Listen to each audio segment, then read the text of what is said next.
In a mysterious land of ancient traditions, a startling revelation emerges from the Arabian Peninsula, shaking the world. This discovery challenges beliefs, rupturing faith's foundations. What are the findings of atheists in Saudi Arabia that clash with historical ideologies? Could these discoveries reshape history's understanding? Stay tuned as we delve into the heart of Saudi Arabia, where an ancient secret confronts both atheists and believers, defying explanation. Saudi Arabia, formerly the Kingdom of Saudi Arabia, is a country in West Asia that has a rich religious history, especially within the context of Islam. When you think of Saudi Arabia, your mind likely goes to Mecca and Medina, the revered Islamic holy cities. It's rare to associate the country with Christianity. However, recent studies have altered that perception. Some intriguing claims suggest that Mount Sinai might be located in Saudi Arabia. Mount Sinai is the most religiously significant place in the Abrahamic faith. It holds immense significance in Judaism, Christianity, and Islam. It's a site of reverence, drawing visitors worldwide who seek spiritual connections or wish to follow in the footsteps of Moses. According to biblical narratives, Mount Sinai is where Moses and the Israelites received the Ten Commandments from God, forming the core of moral and religious teaching for Judaism and Christianity. As depicted in the book of Exodus, God summoned Moses to the mountaintop, where the Ten Commandments were inscribed onto stone tablets. This mountain is often referred to as Jebel Musa, Arabic for the Mountain of Moses. For Christians, Mount Sinai foreshadows a heavenly Mount Zion, a place where God dwells in glory with his people. Jesus' Sermon on the Mount relates to his followers, urging them to embody the spirit of the law, not just a literal wording, as if they touched divinity itself. Biblical accounts also link Mount Sinai to the transfiguration of Jesus, where he transformed in the presence of Moses and Elijah. The Jews hold Mount Sinai as the most sacred location on earth.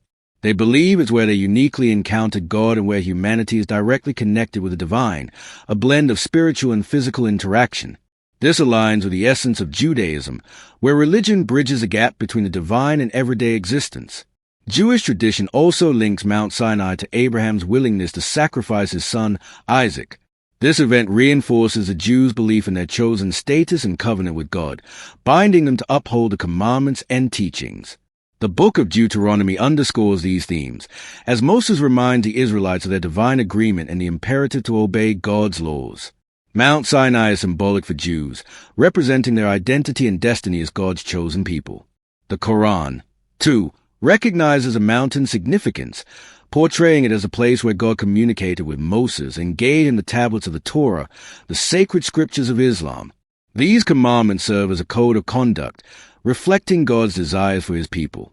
Moreover, the mountain symbolizes a junction of humanity and divinity, emphasizing the link between God and his people and underscoring obedience and adherence to his commands. Islamic narratives commend Moses for his patience and obedience, guiding him to convey God's message to the Pharaoh and his subjects. The mountain also illustrates God's compassion, as he forgave the Israelites despite their transgressions and bestowed Moses with a fresh set of laws. In Christian teachings, Mount Sinai embodies a journey of faith, the pursuit of holiness, and the longing to draw nearer to God. Across these three faiths, the mountain holds deep significance. However, its precise location remains a mystery. So, having understood the profound importance of Mount Sinai to the three Abrahamic religions, let's now delve into the quest for its precise location. Location of Mount Sinai. Where can Mount Sinai be found? For quite some time, the commonly accepted belief was that Mount Sinai resided in Egypt, positioned in the southwestern corner of the country near the border with Israel and the Sinai Peninsula. Revered as the holiest site in Judaism, this majestic mountain towers at approximately 2,285 meters or 7,497 feet above sea level and hosts a plethora of significant religious landmarks, including the renowned St. Catherine's Monastery and the Church of the Transfiguration. St. Catherine's Monastery, nestled on the Sinai Peninsula in Egypt, holds a prominent place in history as one of the oldest monasteries globally, having been constructed in 527 AD by Emperor Justinian I. This decision was spurred by complaint from hermit monks frequenting the area, who ultimately settled there. This monastery boasts an impressive legacy not only due to its age, but also due to its distinction as home to the world's oldest continuously operating library. This treasure trove houses ancient manuscripts and books dating back to the 4th century. Enhanced by its striking Byzantine architecture and an awe-inspiring collection of icons, the monastery draws pilgrims from far and wide. Within its confines lies the Chapel of the Burning Bush, believed to be the very site where God communicated with Moses through a burning bush. For Christians worldwide, St. Catherine's Monastery stands as a symbolically significant pilgrimage destination. Over time, the monastery underwent transformations. During the era of the Fatimid Caliphate, a pre-existing chapel was converted into a mosque that saw regular use by Muslims until the 13th century under the Mamluk Sultanate. Currently, the mosque sees limited use as it is reserved for special occasions. Following a period of neglect during the Ottoman Empire's reign, the mosque received restoration efforts in the early 20th century. As previously mentioned, the exact location of Mount Sinai continues to be a topic of ongoing debate, with no definitive conclusion reached. Throughout history, numerous locations across the Middle East have been proposed as a potential original site of Mount Sinai. Scholars meticulously scrutinize the Bible and other historical texts to uncover hints of the mountain's whereabouts. Among the various proposed locations, one has sparked significant controversy. This narrative takes us back to 1873, when British traveler, explorer, and Bible scholar Charles T. Baker introduced a groundbreaking idea. Baker posited that Mount Sinai was a volcano, putting forth his argument in a pamphlet titled Mount Sinai, a Volcano. In his wake, he highlighted descriptions in the Bible of the mountain emitting smoke and fire, even in the absence of ash. Additionally, he claimed that the mountain lay along Moses' route from Midian in northwest Arabia back to Egypt. With this theory in mind, he turned his attention to the mountains at the head of the Gulf of Aqaba, particularly focusing on Jabal al-Nur, the Mountain of Light. When Baker ventured to his projected Mount Sinai location, he discovered that it was not volcanic in nature. Humble in the face of his discovery, he retracted his volcanic hypothesis. Nonetheless, he persisted with his assessment of the location, conceding his mistake in asserting the mountain's volcanic nature. Instead, he posited that the biblical references might have pertained to the area during a storm, showcasing complexity of pinpointing the mountain's true location. While numerous scholars diverged from Charles Baker's stance, interpreting the Bible more metaphorically, others embraced his claims. Alternative proposals about the mountain's location have emerged, suggesting places like Egypt, Jordan, or Israel. But unfortunately, Charles Baker's death shortly after his visit to Jabal al-Nur prevented him from further exploring the region and potentially substantiating his theory. Influential scholars Alois Musil and H. Philby aligned themselves with Charles Baker's notion, concurring that Mount Sinai resides in Saudi Arabia. Musil, an Austrian-Czech scholar, extensively traversed the region in the late 19th and early 20th centuries. Philby, a British intelligence officer deeply involved in the Middle East and North Africa during the 1920s and 1930s, documented his journeys and authored insightful books, including The Heart of Arabia and Arabian Highlands.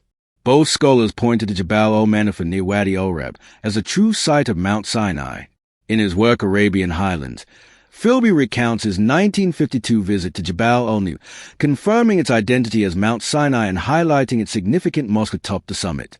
Philby argued that, in comparison to the suggested locations in Egypt and Jordan, Jabal al-Manafah aligned most closely with the description.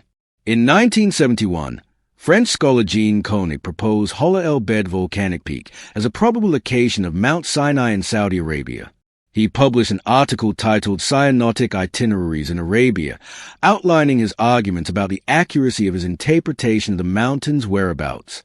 While building on the progress of his predecessors, Charles Baker, Alois Musil, and H. Philby, Koenig presented a more comprehensive array of proofs, evidence, and detailed reasoning.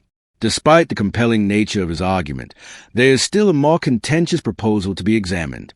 So, you may wonder, if Jean Koenig, armed with his comprehensive evidence, doesn't claim the title of most controversial, then who does? Well, amidst the array of proposed hypotheses, one figure stands out as both controversial and widely discussed: the American researcher Ron Wyatt. Wyatt, too, believed that the mountain was situated in Saudi Arabia, yet he pinpointed a distinct location: the Mountain of Almonds, northwest of Saudi Arabia near the Jordanian border above the Gulf of Aqaba. Leveraging his claims of uncovering various historical sites like Noah's Ark, Sodom and Gomorrah, the Red Sea crossing, and the Ark of the Covenant, he utilized these discoveries to bolster his assertion regarding the mountain's whereabouts. Wyatt's perspective hinged on his interpretation of Exodus 3 verse 1. He deduced that since Moses tended to Jethro's flocks and Jethro was a priest of Midian, the mountain of God Moses encountered must also be located within the land of Midian.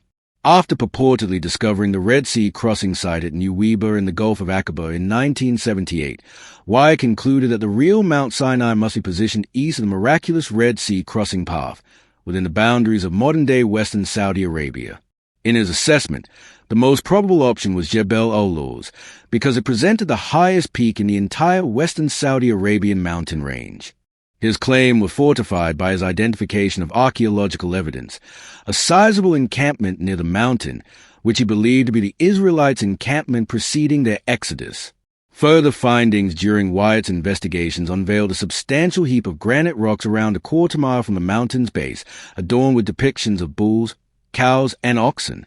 Wyatt inferred that this site marked the great altar of Israel at the foot of Mount Sinai in Saudi Arabia, possibly corresponding to the one mentioned in the Golden Calf narrative.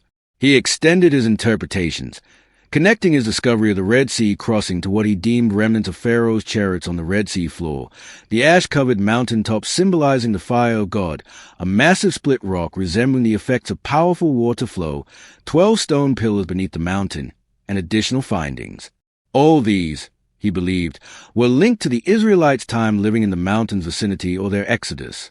Nevertheless, numerous scholars have contested Wyatt's theory, citing concerns over his methods and evidence. Firstly, Ron Wyatt lacked formal archaeology training and conducted his research as an amateur. His approach was crude and lacked systematic rigor. Notably, he failed to publish peer-reviewed reports or papers detailing his findings, instead disseminating information based solely on personal opinions. Secondly, his unconventional methods led to conflicts with both secular and religious authorities.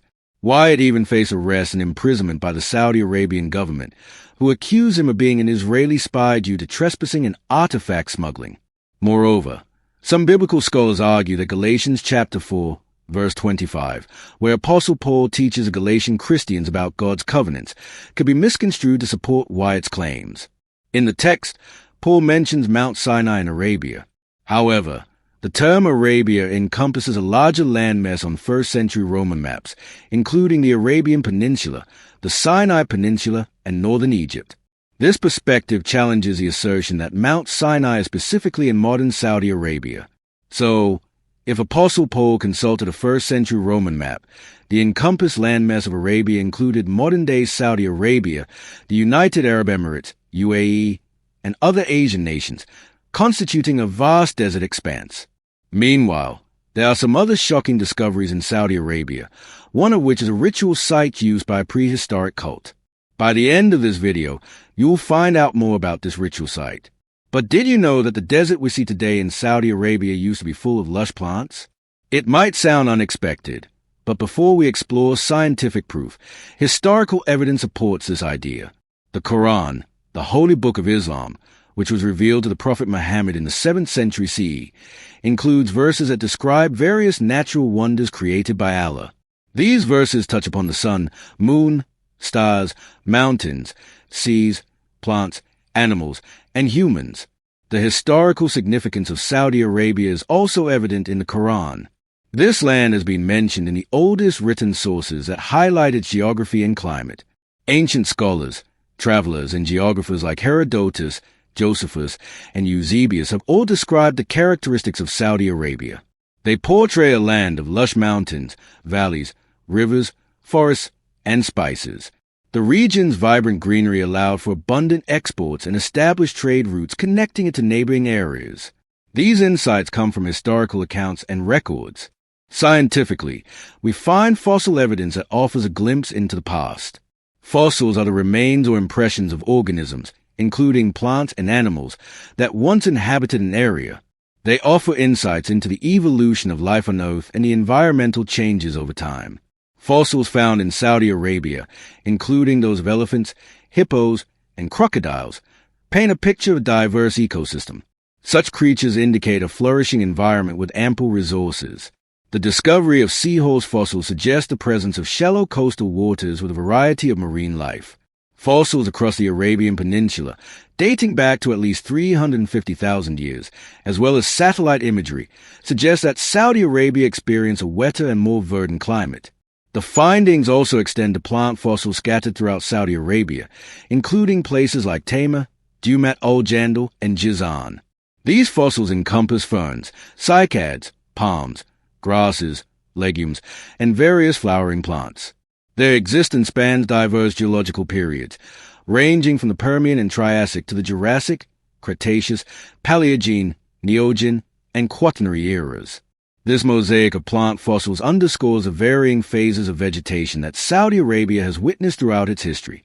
Moreover, human fossils also contribute to the intriguing discoveries in Saudi Arabia. Preserved bones and artifacts from both humans and their ancestors who lived in the distant past offer valuable insights. These remnants offer evidence of the origins, evolution, migrations, and cultural aspects of human populations. Furthermore, they shed light on human interaction with the environment and other species.